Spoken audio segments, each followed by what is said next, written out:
Assalamualaikum warahmatullahi wabarakatuh. Halo, perkenalkan nama saya Ratna Nurapianti dengan NIM 2107220005. Perkenalkan, nama saya Indira Putri Mariam dengan NIM 21072220014. Namaku Dini. Nah, di sini kita akan menjelaskan sistem informasi akuntansi pembelian yang ada di BUMDesmat. Apa itu BUMDesmat?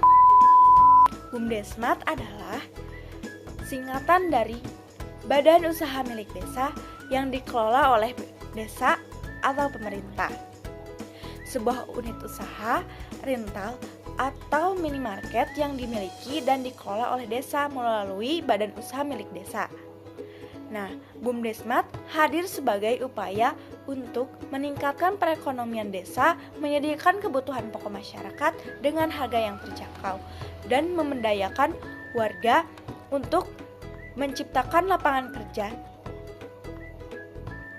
dan kemitraan usaha. Langkah-langkah siklus pembelian di BUMDesmat yang pertama adalah perencanaan kebutuhan barang. Tim pengelola mengecek stok barang harian atau mingguan. Barang yang menipis atau habis dicatat dalam daftar kebutuhan pembelian. Biasanya dilakukan oleh petugas toko atau kasir.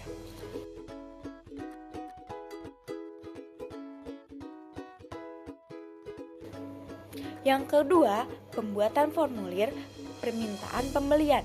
Pengelolaan mengisi formulir permintaan pembelian yang berisi nama barang, jumlah satuan, dan alasan pembelian.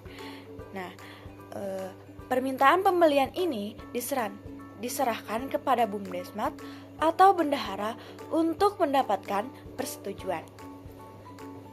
Yang ketiga, pemesanan ke supplier. Setelah disetujui, pengelola membuat surat pesanan atau PO dan mengirimkan ke supplier langganan, misalnya agen sembako atau grosir. Jika BUMDesmat membeli ke lebih dari satu tempat, pesanan bisa dilakukan langsung ke toko besar.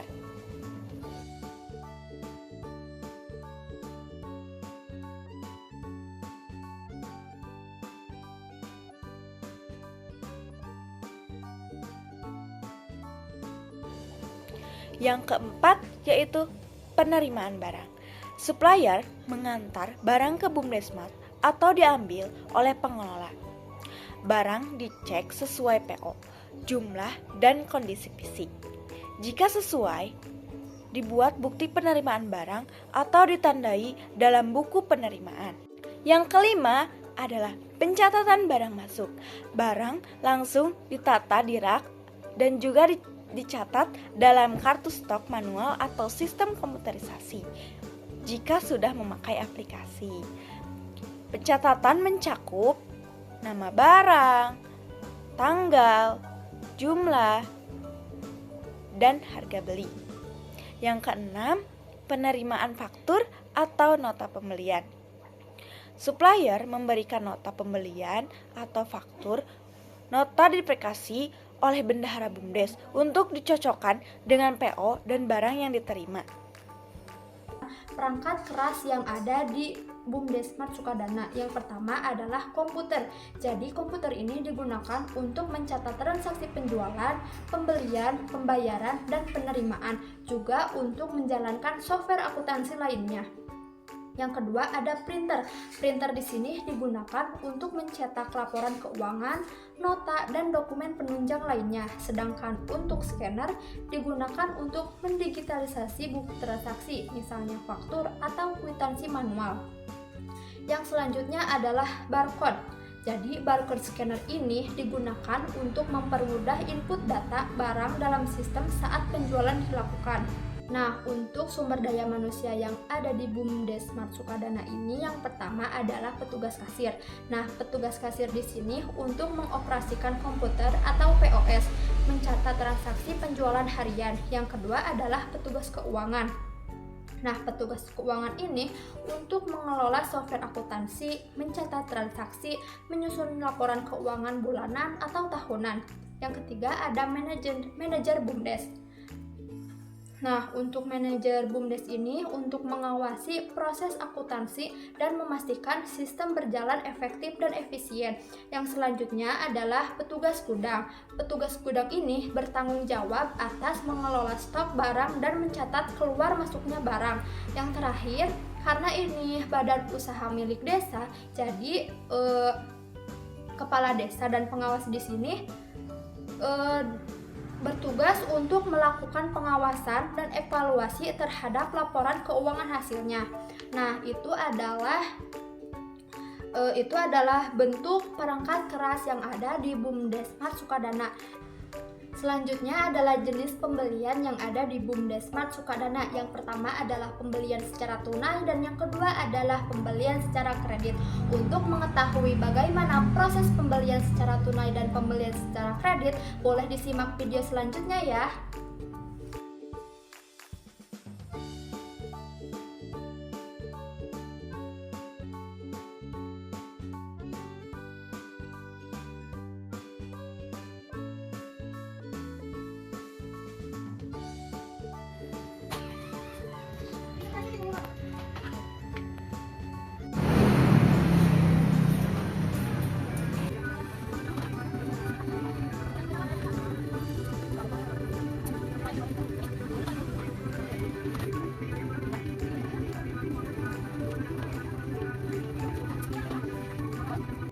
BUMDesMart Bangkelung sendiri sudah menggunakan sistem yang sudah otomatis, yaitu sistem POS atau Point of Sale.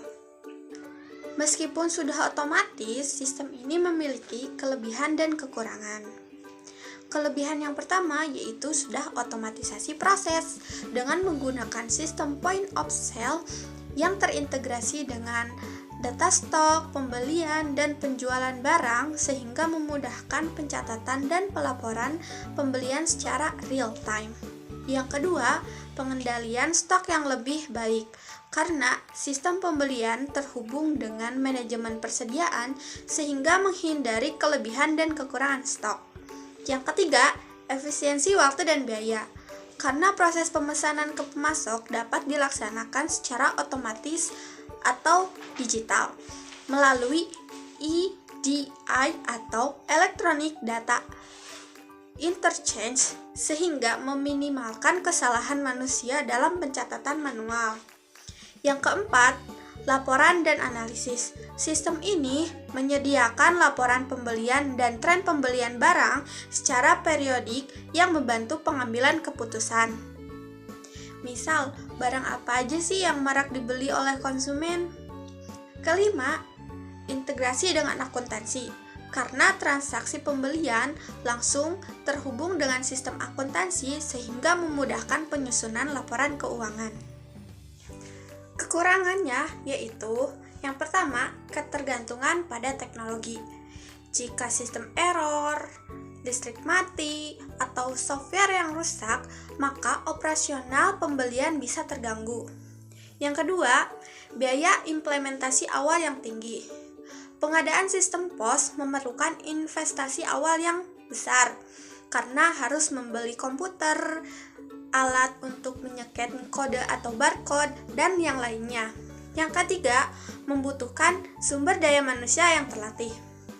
Karyawan harus dilatih menggunakan sistem dengan benar agar tidak terjadi kesalahan input dan pengelolaan data.